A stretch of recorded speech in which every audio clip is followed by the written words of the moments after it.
안녕하세요. 저는 30대 중반에 홀로 아이를 키우고 있는 평범한 싱글맘이에요. 여러분은 미신을 얼마나 믿어요? 점, 사주팔자, 타로 이런 거 말이에요. 사실 저도 이번 일을 겪기 전까지는 이런 미신들을 가끔씩 보기도 한 사람이에요.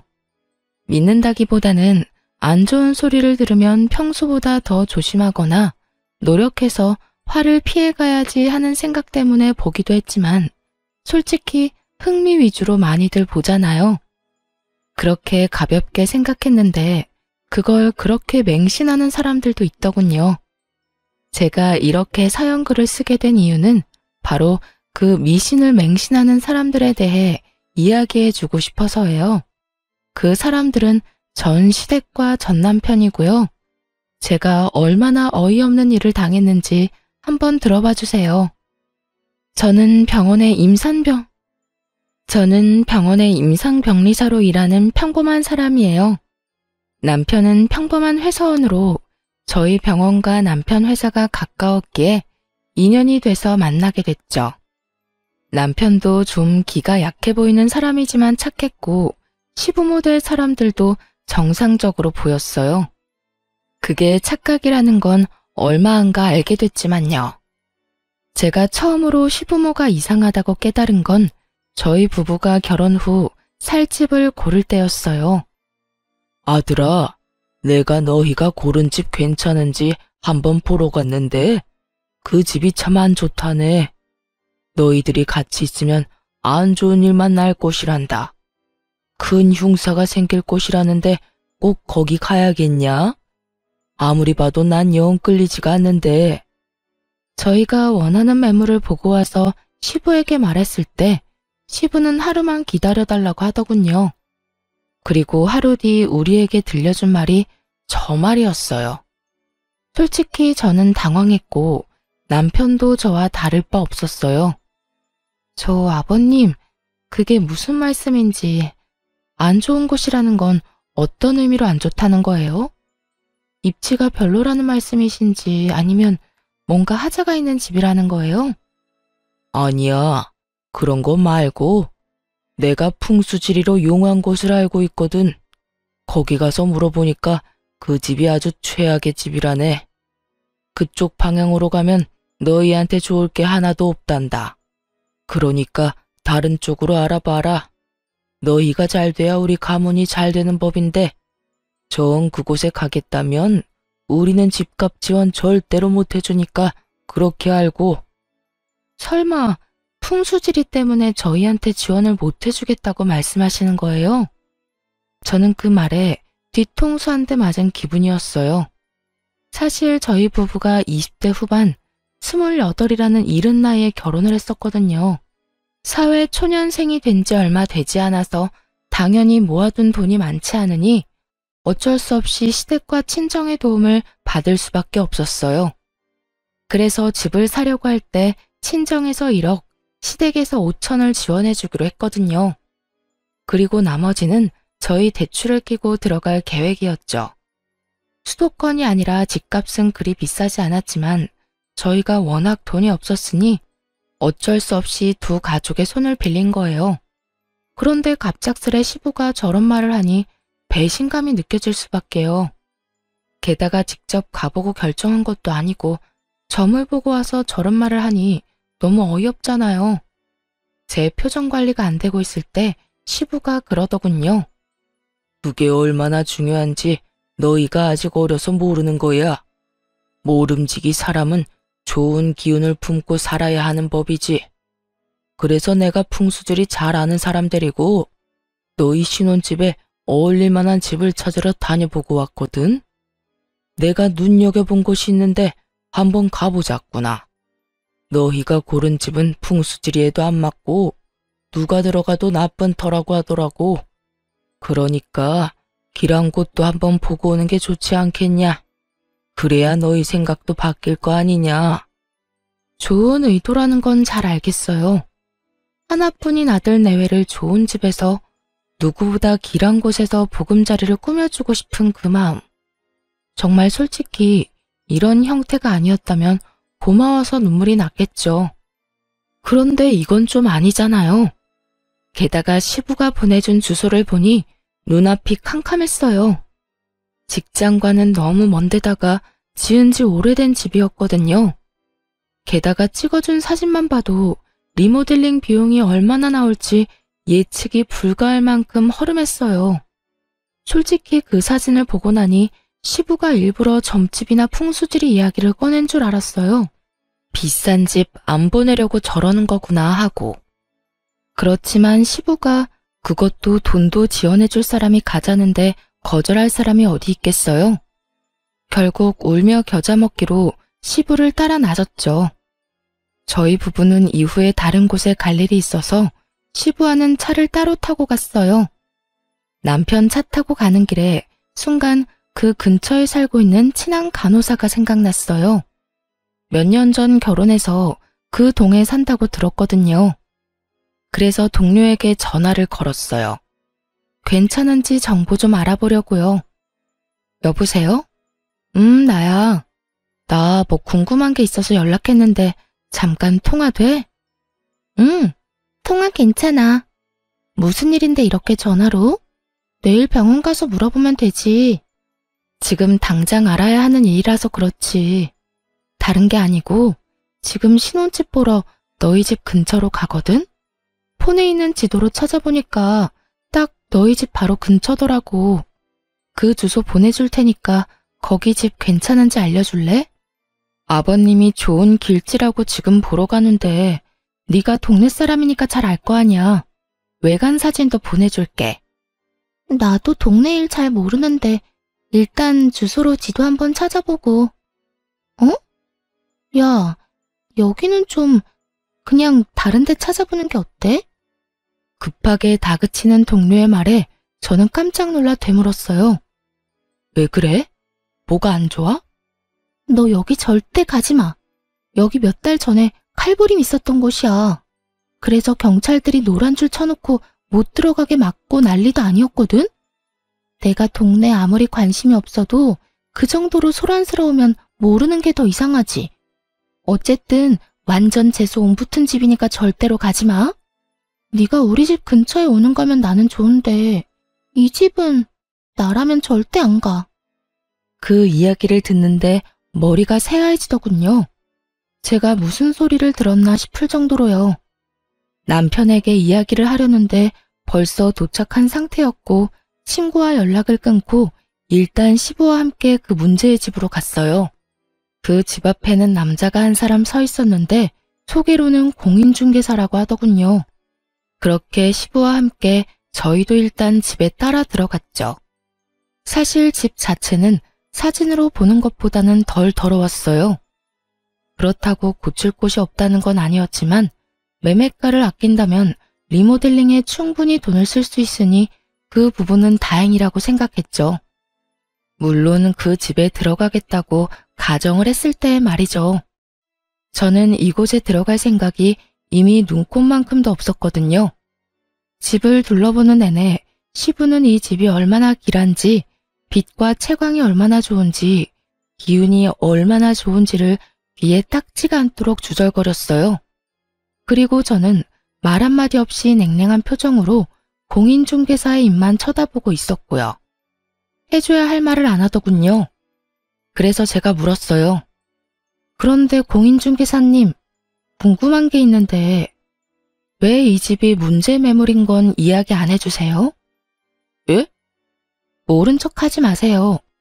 제가 이 근처 사는 직장 동료한테 이미 들었는데요. 여기 몇 달 전에 칼부림 났었다면서요? 그래서 경찰들 와서 난리도 아니었다는데 설마 그걸 모르셨던 건 아니죠? 제 말에 남편과 시부의 얼굴이 확 일그러지더군요. 저는 일부러 시부 보는 앞에서 공인중개사를 더 추궁했어요. 솔직히 말이 안 되잖아요. 중간에 다른 사람이 살았던 것도 아니고 그렇게 큰일이 있었는데 저희가 매매 계약하고 나서 이 사실을 알았으면 얼마나 찝찝했겠어요? 저희는 아무리 돈 없어도 이렇게 재수없는 집은 안 들어가요. 저희 아버님이 풍수질이랑 기운에 얼마나 민감한지 모르시죠? 오늘도 좋은 곳이라고 해서 왔는데 이런 식으로 사람 속이시면. 그게요. 그런 일이 있기는 했는데 시간도 좀 오래되기도 했고 무엇보다 매물이 워낙 싸지 않습니까? 이 정도 번화가에 이 가격이면 솔직히 거저나 다름없죠. 아무리 돈을 적게 줘도 문제 있는 곳이면 이야기는 해줬어야죠. 그리고 지역 신문에 날 정도면 엄청 큰일이죠. 제 직장 동료가 바로 이 근처 살거든요. 집 주소 알려주니 단번에 알던걸요. 아무리 풍수지리가 좋고 길지면 뭐예요? 딱 봐도 재수 붙은 집이잖아요. 아버님, 저희 이런 집에 들어가게 하실 생각이셨어요? 제가 경악스럽다는 표정으로 묻자 그제서야 시부가 당황하더군요. 언제나 미신을 그렇게 따지면서 우리에게 완전 안 좋은 일이 있었던 집에 들어가라고 강제로 들이민 거나 마찬가지잖아요. 제 물음에 시부가 손을 내저으며 변명하더군요. 그럴 리가 있겠냐? 나는 다 너희 좋은 곳에서 살았으면 해서 그런 거지. 나한테 그런 나쁜 마음 같은 건 없었어. 오해다. 진짜 오해야. 그런데 공인중개사 양반, 진짜 그런 일이 있었던 게 맞습니까? 왜 저번에는 저한테 그런 이야기를 안 해줬어요? 저번에는 오셨을 때 두 분이서만 이야기하셨잖아요. 제가 뭐라고 이야기하려고 하면 모르는 사람은 좀 빠지라고 하시더니 설명을 해주려고 해도 싫다고 할 때는 언제고. 그래도 이 매물은 그 부분만 빼면 다 좋잖아요. 건물이 낡았지만 전기나 가스, 수도 같은 건 문제 하나도 없고 동네가 더럽고 허름한 것도 아니고 지하철역하고 멀지도 않으니까. 그리고 무엇보다 매매가가 이 근방에서 찾아보기 힘들 만큼 싸잖아요. 요새는 일부러 싼 곳 찾아오는 사람들도 많아서. 이 사람이? 우리 아들이랑 며느리는 이제 막 결혼해서 마련하는 첫 번째 집인데 이런 집에 어떻게 들어가? 말이 되는 소리를 해야지. 이런 집이라는 거 알았으면 내가 반대했을 거야. 되려 호통치는 시부의 그 모습에 저는 속으로 코웃음을 쳤어요. 이 집에 와서 확인해보라던 시부가 할 말은 아니잖아요. 여기까지 끌고 온 게 본인이면서 애꿎은 공인중개사만 혼내고 있으니 어이가 없었죠. 그리고 한편으로는 안심도 됐어요. 이런 집에 들어가라고 할 리도 없을 테니까요. 그렇게 미신을 중요시하는 시부가 이런 재수없는 집에 들어가도록 놔둘 리가 없잖아요. 그런데 그 뒤에 시부가 한 행동에 완전 질려버렸어요. 시부가 부랴부랴 어디론가 전화를 걸더라고요. 나요. 이 집에서 칼부림 났었다는데 이게 도대체 어떻게 된 일이야? 자네 말로는 좋은 집이라며. 길지라서 살면 두고두고 좋을 집이라더니 몇 달 전에 이 집에서 사람 죽어서 경찰까지 왔었다는데 잘 봐준 거 맞아? 시부의 그 말에 상대방이 뭐라고 했는지는 모르겠는데 그 뒤에 이어진 시부 말은 저를 더욱 경악스럽게 했어요. 그러면 굿 한 번 하고 들어가면 된다고? 그럼 굿 한 판에 얼마 정도 하는가? 1,000만 원 정도는 받아야 한다고?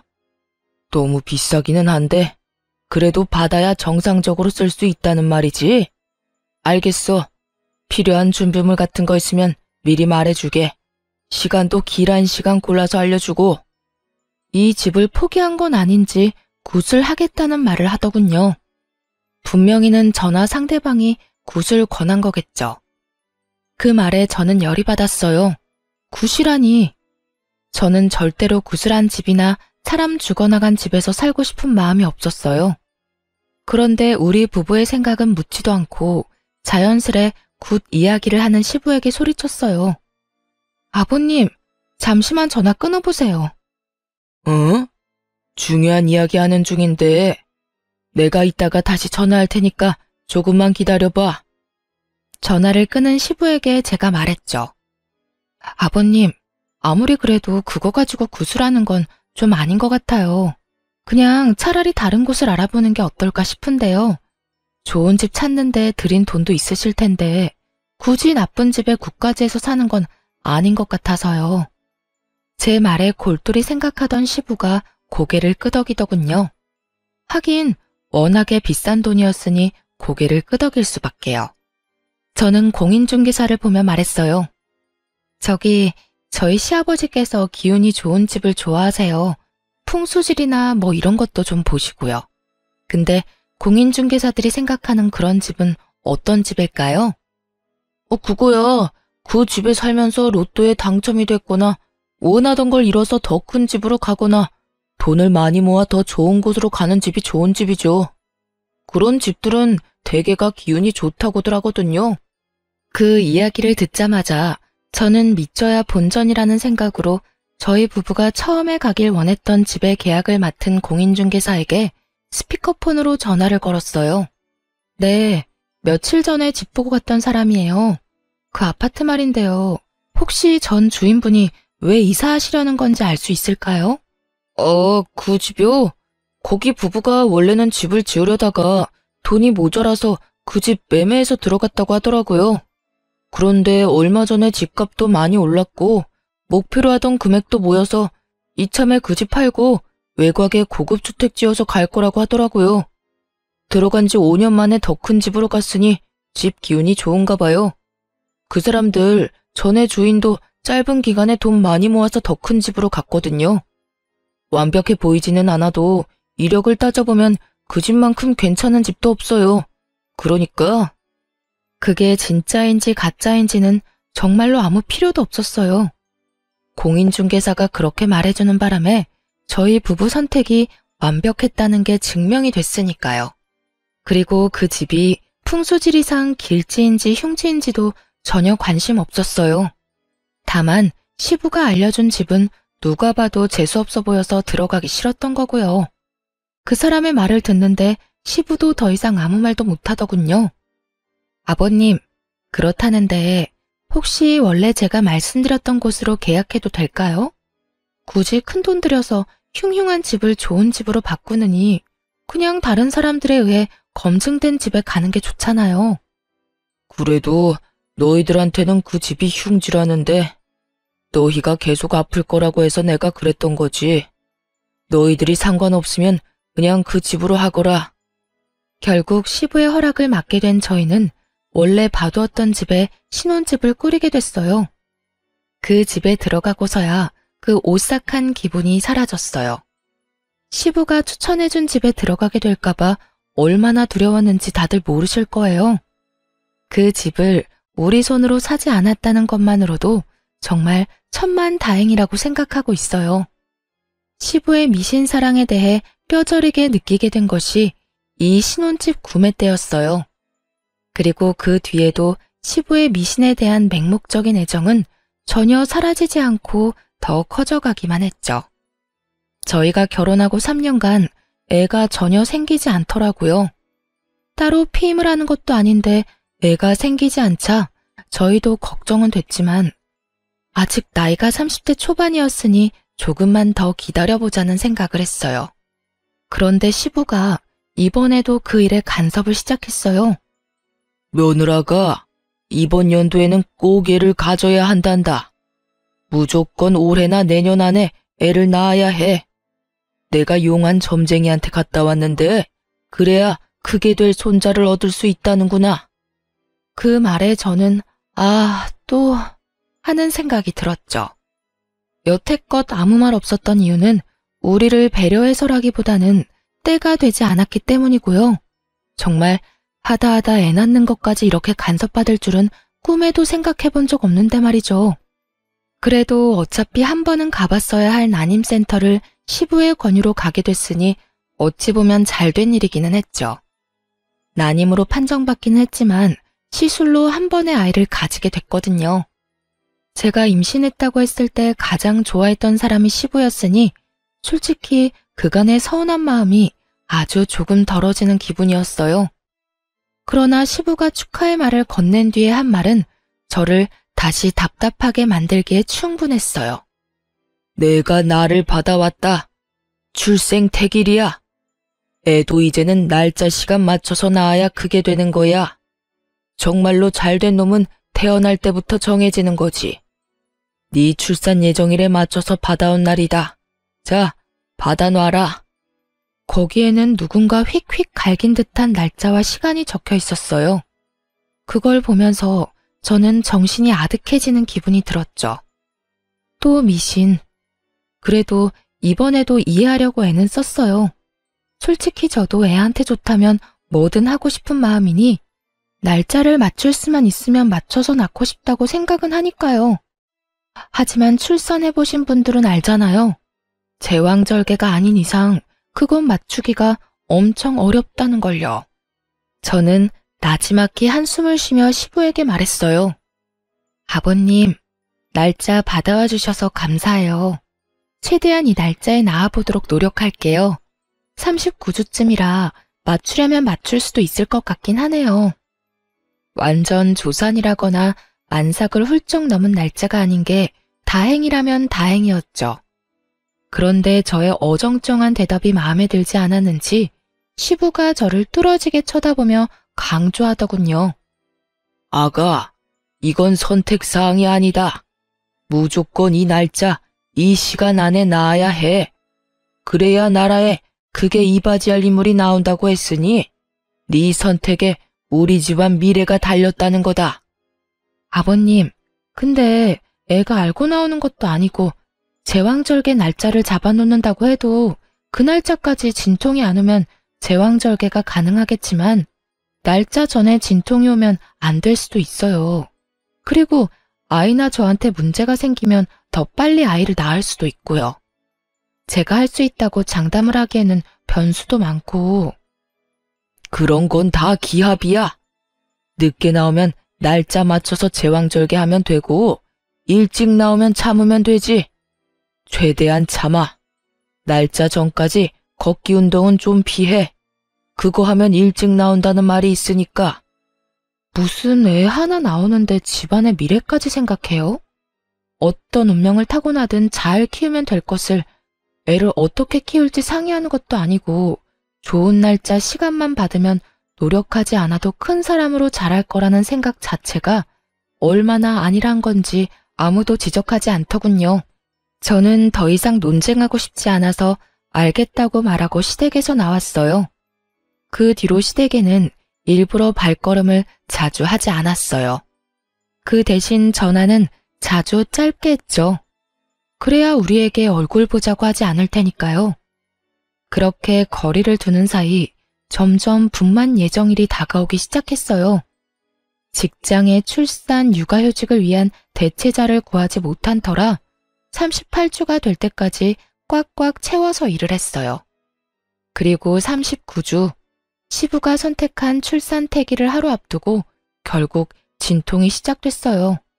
사실 이슬은 더 일찍 비쳤지만 통증이 없으니 병원에서는 오지 말고 진통 시작하면 오라고 했거든요. 그래서 기다렸던 건데 결국 얼마 지나지 않아 진통이 시작되더라고요. 일단 남편과 병원으로 향하는 내내 애가 잘못되지는 않을까 하는 생각만 했어요. 그리고 처음으로 아이를 낳는 두려움만 가득했죠. 그렇게 병원에 갔더니 문이 많이 열려서 지금이라도 힘을 줘야 한다고 하더군요. 게다가 애가 배 위에서 아래쪽으로 이미 내려오고 있는 상태라 힘을 줘서 빼내는 것만 남았다고 하더군요. 70% 진행된 상태라 무통도 못 맞는다고 하더군요. 출산 태기를 24시간 앞둔 시간이었어요. 저는 날짜 같은 건 생각도 안 났어요. 의사 선생님이 하는 말을 들으며 고개만 끄덕였죠. 비상 상황에 믿을 수 있는 사람은 의사뿐이니까요. 그렇게 모든 준비를 끝내고 진통으로 애를 밀어내고 있는데 남편이 자기 폰을 제 귀에 대어주더군요. 귀에 들리는 건 시부의 목소리였어요. 아가, 좀만 힘내라. 절대로 애를 일찍 낳으면 안 돼. 무조건 시간 끌어야 한다. 지금 낳으면 완전히 우리 집안 쪽박 차는 거야. 내일 낳아야 돼. 시간은 못 맞추더라도 날짜는 내일 날짜로 맞춰야 돼. 죽어있던 배에 힘이 쑥 빠지는 소리였죠. 이 상황에 참으라니. 뱃속이 지금 엉망진창이고 통증으로 정신도 오락가락하는 상황에 저런 말을 하는 시부도 참 대단한 사람이긴 했죠. 분만 직전이라 이 안쪽까지는 들어오지 못하고 시부는 밖에서 남편을 시켜 제게 계속 압박감을 불어넣었어요. 거기다 간호사와 의사까지 난처한 표정으로 남편에게 와서 말하더군요. 밖에서 보호자분께서 지금 막무가내예요. 나가서 진정 좀 시켜주세요. 지금 제왕절개가 안 될 정도로 자궁문이 많이 열린 상태라 어차피 자연분만 해야 합니다. 밖에서 할아버님이 내일까지 출산을 미뤄달라는데 그러면 아이도 산모도 위험해요. 위험하다고 말씀을 아무리 드려도 안 된다고 난리를 치시는데 저희는 생명을 위험하게 만드는 사람이 아니잖아요. 보호자분이 밖에 나가서 정리 좀 해주셔야 될 것 같은데요. 딱 들어도 의사 화가 많이 난 목소리였죠. 병원에서 일하고 있는 저도 자주 보거든요. 바빠 죽겠는데 진상 환자가 있으면 짜증이 2배가 아니라 10배로 늘어난다는 걸요. 게다가 환자도 아닌 보호자 때문에 환자까지 위험하게 생겼으니 그 위험에 따른 불안감도 한몫할 거고요. 그런데 웃긴 건 남편이 멀뚱하게 서 있던 거였어요. 당신 뭐해? 나 지금 당장 애 낳아야 해. 너무 아프다고. 그치만 아버지가 날짜 꼭 지켜야 한다고 하셨는데. 나 죽어나가도 그 말 할 거야? 네 앞에서 애랑 나랑 둘이 나란히 잘못되는 거 봐야 정신 차릴래? 애한테 무슨 일 생기면 당신네 가문에 미래고 뭐고 아무것도 없을 줄 알아? 저는 다 때려치고 빨리 낳고 싶은 마음뿐이었어요. 게다가 제왕절개를 안 해도 될 정도로 자궁문이 많이 열린 상황이었죠. 제 말에도 남편놈이 우물쭈물하자 저는 열받아서 의사에게 말했어요. 의사 선생님, 주 보호자 필요 없고 환자인 제가 말할게요. 그리고 보호자 서명 뭐 이런 거 필요하시면 남편 말고 밖에 있는 저희 친정어머니한테 사인 받으시고요. 제 목소리가 밖에 다 들렸는지 시부가 밖에서 고함을 지르더군요. 무슨 소리야? 기다려. 내일 낳아야 된다고 내가 말했지? 어이, 의사 선생, 참을 수 있다니까. 조금만 시간 좀 더 끌어. 사돈, 이제 그만 좀 하세요. 동네 창피하게 왜 병원에서 난리예요? 그리고 왜 출산을 맞추려다가 내 딸까지 죽일 일 있어요? 당신네한테는 손주가 소중하겠지만 우리한테는 딸이 더 소중하거든요. 어디서 태어나지도 않은 애 출산을 맞추려고 내 딸 죽이려고 해. 경고하는데 내 딸한테 문제가 생기면 나 당신들 절대로 그냥 안 둬. 친정엄마 말에 시부도 덩달아 흥분했는지 쏘아붙이더군요. 사부인이 말씀이 지나치시네요. 내가 왜 이러는지 몰라서 그래요? 내일 애가 나와야 나라에 이바지할 큰 사람이 된다고. 나와야 사람이 되든 말든 할 거 아니오. 저러다가 둘 다 잘못되기라도 하면 그쪽이 책임지실 거냐고. 여기서 병원 업무 방해하면 의사 선생이 아니라 내가 당신 경찰서에 신고해버릴 거니까 지금 당장 여기서 나가세요. 사람들 보기 창피하지도 않아요? 요즘 세상에 어떻게 며느리 목숨을 가지고 이래라 저래라 하는 거야? 친정엄마의 따끔한 말과 주변 사람들의 더 따가운 눈총에 결국 시부는 쫓겨나듯 병원 밖으로 나갔어요. 친정엄마의 호통 소리를 들으며 저는 다시 마음의 안정을 찾았고 바로 분만을 하러 들어갔어요. 조금만 더 늦었어도 큰일 났을 거라고 의사가 말하는데 정말 속이 부글부글 끓었죠. 아이를 출산하며 감동으로 가득 차야 할 시간에 시부와 남편놈 때문에 그 감동이 엉망이 돼버렸으니 결국 화가 난 저는 출산을 마치고 남편에게 따졌어요. 당신 도대체 무슨 생각으로 아버님 편 든 거야? 설마 당신도 그 출생 날짜에 정신 팔린 거야? 나도 당황했어. 나도 두 사람 사이에서 어쩔 줄 몰랐다고. 누구를 따를지 나도 고민하고 있었거든. 그걸 어떻게 고민해? 당신 진짜 내가 죽어나가도 아버님 편들 생각이었어? 미쳤어? 설마 당신도 그 미신 믿는 거야? 그게 아무리 중요해도 목숨보다 더 중요한 거야? 그러니까 미안하다고 지금 사과하잖아. 늦었어. 이제 와서 무슨 사과야? 나 몸조리 친정에서 할 거니까 당분간 만나러 오지 마. 결국 저는 화를 내고 조련 퇴소 후 친정에 몸조리하러 갔어요. 솔직히 남편에게 화가 난 건 둘째치고 시댁 어른들 얼굴 볼 일이 더 짜증나서 일부러 친정에 간 거였거든요. 친정엄마랑 그렇게 큰 소리 내며 싸운 시부가 친정에 올 수 있을 리 없으니까요. 시부가 와 봐야 할 말은 하나밖에 더 있겠어요. 사실 애 낳은 그날 저녁 전화로 생생하게 듣긴 했죠. 넌 어떻게 그걸 못 참고 그렇게 애를 빨리 낳았어? 내가 전화해서 물어보니까 그것도 영 나쁜 건 아니라길래 다행으로 생각은 했다만 그게 될 수 있는 애를 네가 처음부터 잘못한 거야. 아버님, 제가 아무 말씀 안 드리려고 했는데 진짜 해도 해도 너무하시네요. 제가 위험하다는 말 의사 선생님한테 들으셨죠? 그런데도 어떻게 그 상황에서 더 버티라는 말씀을 하셨어요? 제가 진짜로 잘못되기라도 했으면 어쩔 생각이셨어요? 아니 너야말로 너무 네 생각만 하는 거 아니냐? 네가 결혼해서 우리 집에 들어온 게 그냥 너 좋으라고 하는 일인 줄 알아?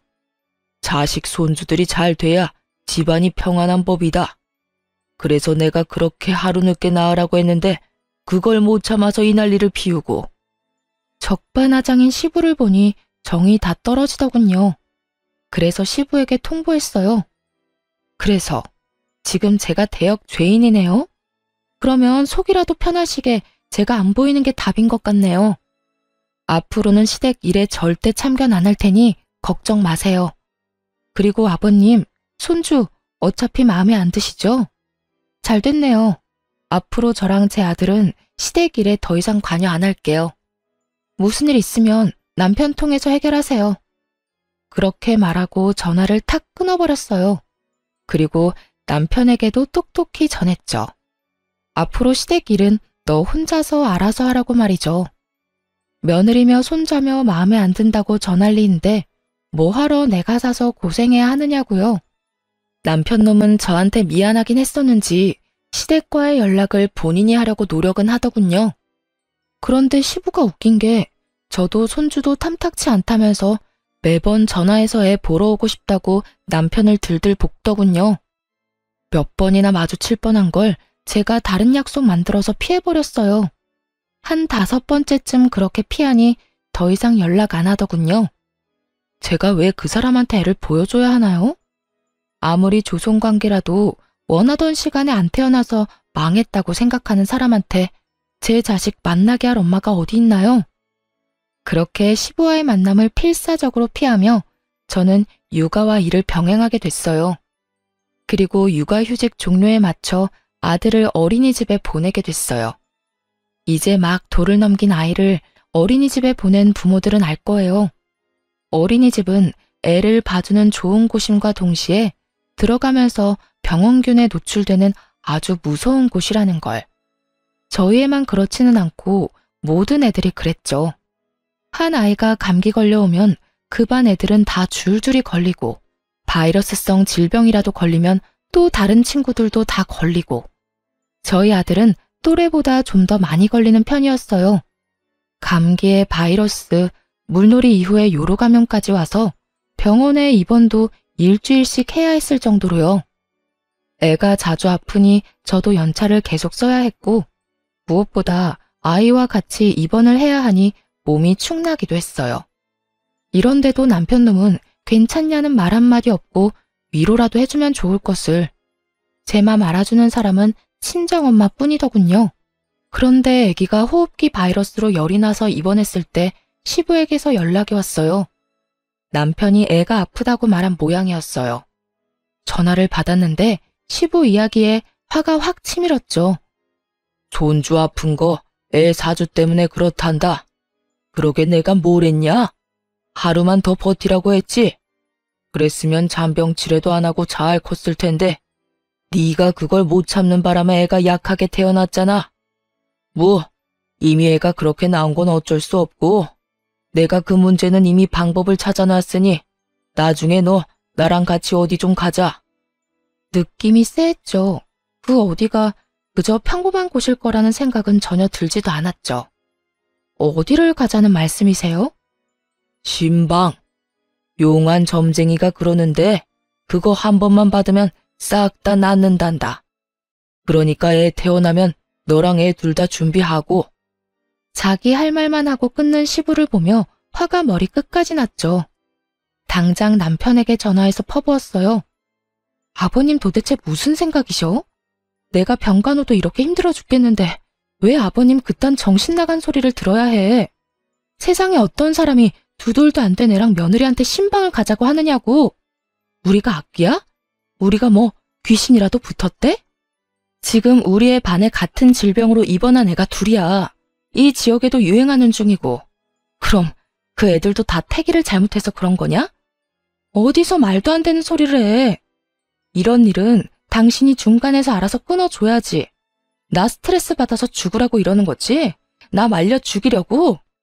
그딴 식으로 말하지 마. 아버지가 나쁜 마음으로 그랬겠어?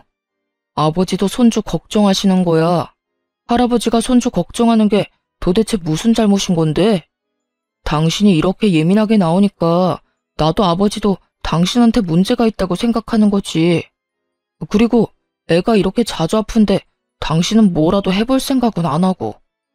그래서 내놓은 해결 방법이 점집에 가서 물어보는 거야? 차라리 한의원을 가거나 어린이집을 안 가고 애 봐줄 사람 찾는 게 더 괜찮은 방법 아니야? 하긴 이미 애가 그렇게 타고났다고 생각하는 사람이 그런 걸 해줄 리가 없지. 당신도 반성 좀 해. 애한테 굿하겠다는 말 듣고도 멀쩡한 당신이 더 놀라운 거 알아? 남일이야. 당신의 일이라고. 아버님이 그런다고 당신까지 이러면 내가 어떻게 버텨? 내가 얼마나 스트레스 많이 받는지 당신은 정말 몰라서 그러는 건 아니지? 어쨌든 나 절대로 우리 아들 그런 곳에 못 보내. 그렇게 알고 당장 아버님 멈추도록 만들어. 그것도 못하면 진짜 당신 용서 안 할 거야? 저는 남편에게 쏟아붓고는 아이와 퇴원을 했어요. 그런데 아무리 생각해도 시부가 여기서 포기할 것 같지 않더라고요. 점쟁이가 애를 데려오라고 했다는 거 보면 분명 애도 데려가라고 기를 쓰겠죠. 그 생각하니 온몸이 오싹하더라고요. 분명 집으로 찾아올 것 같아서 애랑 친정으로 갔어요. 설마 여기까지 와서 소란 피우지는 않겠지 싶었는데 웬걸 여기까지 쫓아왔더라고요. 남편이 같이 왔길래 남편이 시부를 말려주려나 싶었는데 두 사람 다 애 내놓으라고 난리더군요. 여보, 나와 이야기 좀 해. 애한테 나쁠 거 하나 없다고. 한 번만 하면 돼. 돈도 아버지가 다 내준다는데 그 정도는 괜찮잖아. 빨리 나와봐. 당신 미쳤어? 이젠 말이 안 통하네. 우리 이혼해. 여기서 이러지 말고 이혼하자고. 내 아들 데리고 그딴 짓거리 하는 거 난 못 봐. 딴 여자랑 결혼해서 낳은 애로 뭔 짓을 하든 난 상관 안 할 테니까 그냥 나랑 이혼이나 해줘, 이 미친놈아. 그때 저희 어머니가 부엌에서 부시럭거리더니 뭔가를 가득 담은 종이박스를 들고 현관 앞으로 가더군요. 중문 앞에 그걸 놔두고는 그 상자 안에 있는 걸 들어 올리더군요. 그리고는 현관문을 열고는 들고 있던 걸 냅다 확 뿌렸어요. 이게 뭐야? 아우짜! 소금? 그래, 소금이다. 나이도 지긋하신 양반이 어디 사돈 집에 와서 행패야? 상갓집 갔다 와서도 안 뿌리는 소금까지 뿌리게 만들 정도로 완전 재앙 같은 인간이 당신이야. 감히 내 딸이랑 내 외손주한테 굿을 해? 이 정신 나간 노친네가? 늙으려면 곱게 늙어. 나이는 뒷구녕으로 처먹었냐? 지금 당장 우리 집 앞에서 안 떠나면 소금보다 경찰에 신고해서 잡아가도록 만들 거요. 어디서 사기꾼 같은 놈한테 속아가지고 여기 와서 지랄 연병을 떨어? 시부와 남편이 뭐라고 말하려고 할 때마다 친정엄마는 상자 안에 가득한 각양각색의 소금을 시부와 남편에게 탈탈 뿌려댔어요.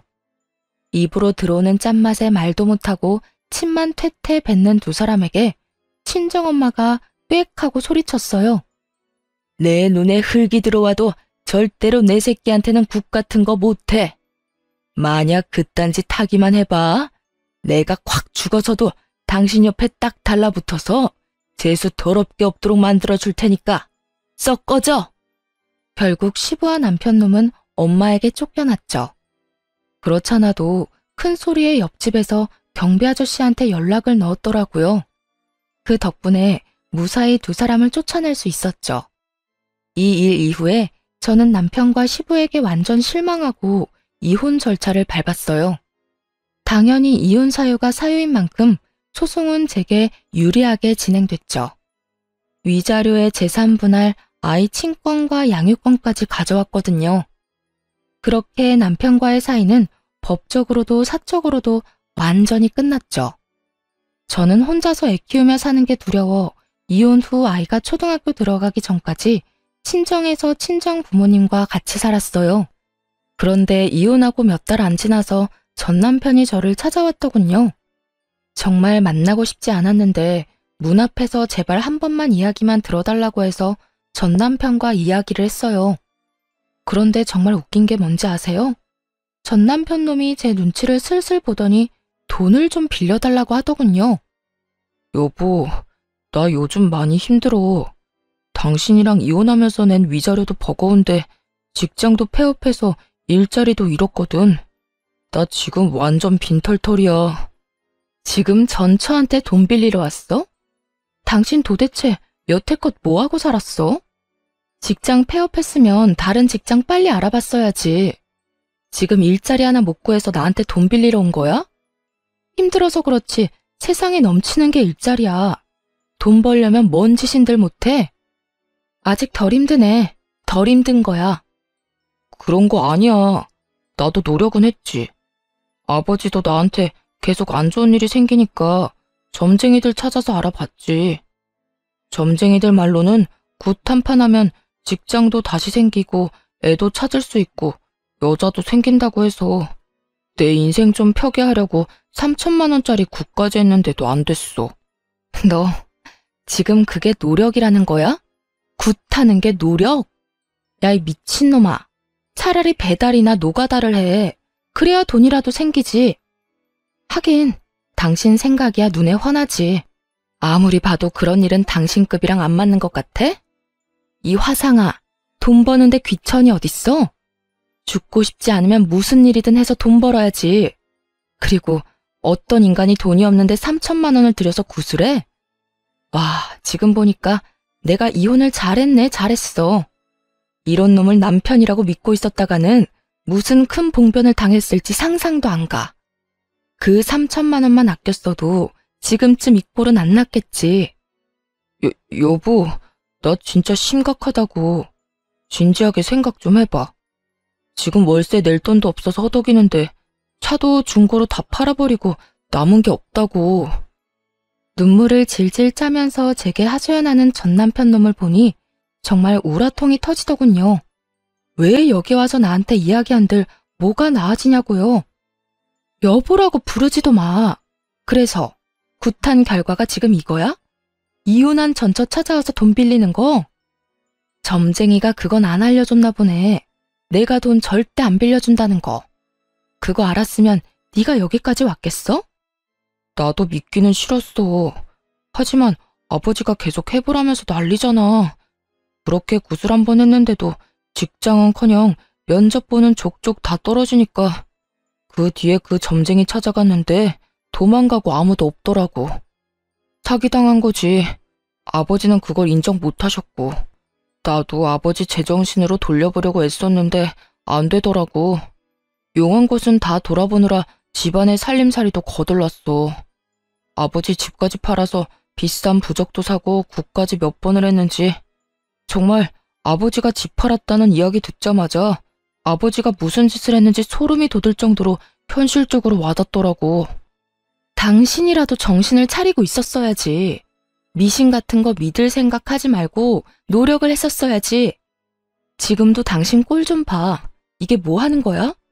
그래서 돈 다 잃고 지금 후회 한 사발 들이키면서 전처한테 눈물 콧물 흘리면서 돈 빌려달라는 거 우습지도 않아? 멀쩡한 몸뚱어리 놔두고 쉽게 돈 얻어볼 생각으로 이혼한 전처한테 찾아온 것도 어지간히 뻔뻔하지 않으면 못할 짓이긴 하지. 지금 이럴 시간에 알바라도 해서 돈이나 벌어. 네 자식 키울 양육비는 미루지 마. 제 말에 전 남편은 아무 말도 못하고 입만 앙 다물고 고개만 푹 수그리고 있더군요. 그 꼴 보니 답답해서 소리를 한 번 더 질렀어요. 당장 가서 일하라고. 배달이든 상하차든 공사판을 뛰든. 지금 당장 할 수 있는 일을 해서 돈이나 벌어. 그렇게 전 남편은 본전도 못 찾고 돌아가야 했어요. 도대체 저는 왜 찾아온 건지 이해가 안 가더라고요. 저 찾아올 시간에 무슨 일이라도 했으면 이 정도로 허덕이지는 않았겠죠. 나중에야 들은 이야기이긴 한데 시부가 미신을 맹신하며 여기저기 돌아다니면서 쓴 돈만 2억이 넘는다더라고요. 근데 참 웃기죠? 그 돈을 써서 행복과 행운을 찾으려고 할수록 그 사람에게서 행복과 행운은 점점 더 멀어져 간다는 거요. 전 남편도 마찬가지죠. 시부처럼 미신을 믿는 순간부터 순차적으로 가지고 있던 걸 잃게 됐잖아요. 저와의 신뢰, 자식, 직장, 돈까지 몽땅 사라졌죠. 저 아들을 생각했다면 시부에게 동조할 것이 아니라 우리와 함께 했어야죠. 시부 편들다가 결국은 본인 인생 날아가고 시부도 가진 돈 다 털려서 아들에게 의지하며 산다는데 저는 솔직히 지금도 이해 안 가요. 시부가 왜 그렇게 맹목적으로 그런 것들을 믿었는지. 이혼 이후로는 절대 미신에는 눈길도 안 줘요. 그런 거 없어도 사람의 삶이라는 건 순리대로 흘러가는 법인데 중간에서 억지로 꼬려고 할수록 더 복잡해지는 거라고 저 혼자 이 상황을 겪고 그렇게 생각하기로 했어요. 뭐든 적당히가 제일 좋은 것 같아요. 적당하게 하기만 한다면 마음의 부담도 덜 수 있고 불안감도 다스릴 수 있겠죠. 가만히 보면 시부와 전 남편은 그런 불안에서 벗어날 수 없었기 때문에 미신이라는 도구에 의존하게 된 건지도 모르겠네요.